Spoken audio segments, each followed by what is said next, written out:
ನಿಮ್ ಪಾಡಿಗೆ ನೀವು ದುಡ್ಕೊಂಡು ಚಂದಾಗ ನಿಮ್ಮ ರೊಕ್ಕ ನೀವು ಬೆವರು ಸುರಿಸಿ ಸಣ್ಣ ಗಾಡಿ ತಗೊಂಡ್ ಬಂದ್ರು ಸಹಿತ ಪಕ್ಕದ ಮನೆಯವ್ರು ಹೊಟ್ಟೆ ಉರಿತೈತೆ ಅಂದ್ರೆ ಲೆಕ್ಕ ಹಾಕ್ರಿ. ಹೆಂಗ್ ಬದುಕಾಕತ್ತಿದ್ದಾರ ಮಂದಿ? ನೀ ದುಡ್ದಿದಿ, ನೀ ಬೆವರು ಸುರಿಸಿದಿ, ನೀ ಬೆವರು ಸುರಿಸಿ ನೀ ಚಲೋ ಗಾಡಿ ತಗೊಂಡ್ ಬಂದು ಅದ್ರಾಗ ಒಂದ್ ರೌಂಡ್ ಹೊಡೆದ್ರೆ ಪೆಟ್ರೋಲ್ ನಿನ್ನ ಗಾಡಿಗೆ ಹಾಕ್ಸಿದ್ರೆ ಕೆಲವು ಮಂದಿ ಪೆಟ್ರೋಲ್ ಅವ್ರ ಹೊಟ್ಟೆ ಹಾಕೊಂತಾರ.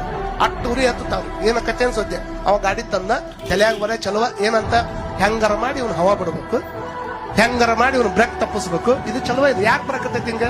ಸಹನ ಇಲ್ಲ ಅಂತ.